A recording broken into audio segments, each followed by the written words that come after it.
But that wasn't the only time he was on the national stage talking about major issues. Yeah, he sat down with Tim Russert, the former Tim Russert, who has since passed away, but in '99 they sat down, and Tim Russert asked him, what do you think we should do about North Korea? Listen. You say that you, as president, would be willing to launch a preemptive strike against North Korea's nuclear capability. First, I'd negotiate. I would negotiate like crazy. These people in 3 or 4 years are going to be having nuclear weapons.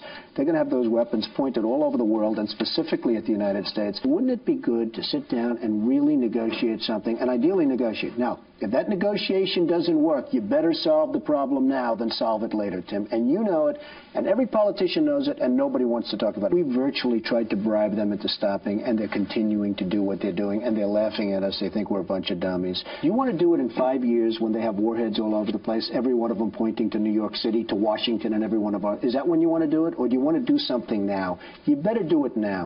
We didn't. So there he was back in '99 talking about amazing. First, negotiate. Second, last case scenario, preemptive strike. He shouldn't have even gone on the road during the campaign trail. He should have just played video of him from the '90s because his stance hasn't changed. But he was right that it was going to get worse if we didn't do anything. And it did. And here we are today. So let's bring in CIA analyst Fred Fleitz. Fred, what do you think about the then private citizen Donald Trump suggesting that you negotiate first, which is where we're at right now, and if that doesn't work, then you start thinking about a shooting war? Well, it's great to be here. I think that the president recognizes that a weak United States is extremely destabilizing. Let me point out something about this Washington Post report. We haven't heard the White House complain that this was a leak, because it wasn't a leak. It was an authorized disclosure to advance the president's policy, a legitimate use of intelligence. But let me tell you something else you may not know. This actually isn't news. DIA has believed this since 2013, and we know this because Congressman Doug Lamborn said during an April 2013 House hearing that this was the case. Sure. But the Obama administration tried to hide this information because it did not want to take action. It didn't want anything on the table that would prevent it from kicking this to the next president. That's not Mr. Trump's position. Fred, let's talk a little bit about what the Washington Post says. They said that North Korea has figured a way to make an atomic bomb so small they can put it on the tip of an ICBM, an intercontinental ballistic missile, and hit the United States. However, I believe in that same article it also talks about there is no certainty whether or not they have perfected the warhead re-entering our atmosphere and not disintegrating before it gets to its target. Yes, there's questions about their nuclear program, whether they have a re-entry vehicle, and the reliability of their missiles has generally been very low. But frankly, if they can perfect a miniaturized nuclear weapon, the reliability is not going to be a big issue. Right.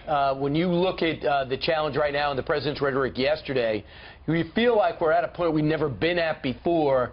Do you like what the president did a month ago when he complimented the leader, or do you prefer what he did yesterday and say fire and fury is coming your direction if you don't change your tone? I think what the president did yesterday was trying to reflect the situation we're in. We've seen similar rhetoric by President Truman and by President Kennedy, and realize that he's reacting to a U.S. enemy that has repeatedly threatened to attack the United States with nuclear weapons and has put videos on the internet of Washington, D.C. being nuked. I think the president has just said enough is enough. It sounds like he also was maybe doing that first part, negotiating, while he was trying to compliment them. When that didn't work, the double down, the triple down, now he's taking it to another level because the sanctions didn't work, the negotiating didn't work, and now we might be forced to even put ground troops in or fire back. Here's what's scary, though. We were looking at the time frame of how long it would take a nuclear weapon to make it to the States. New York City, 38 to 39 minutes. Chicago, 37 to 38 minutes. Los Angeles, 33 to 34 minutes. And Hawaii, it would only take 20 minutes, Fred. Should we be worried? You know, I'm not worried that that's going to happen anytime soon, because if North Korea attempted that, the missile might fail, we might shoot it down, and then we would turn their country into a parking lot. I think the increased rhetoric by Mr. Trump is aimed at China.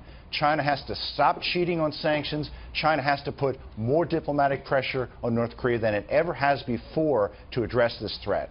Got to get China's attention by bolstering up with missile defense for our allies in the area. They'd hate that.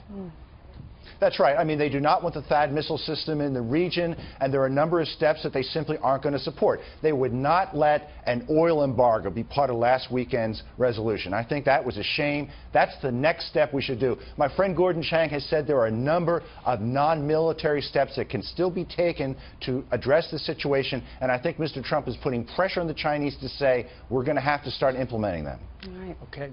Thank Ball you. is in their court. Mr. Fred Fleitz, thank you for being with us.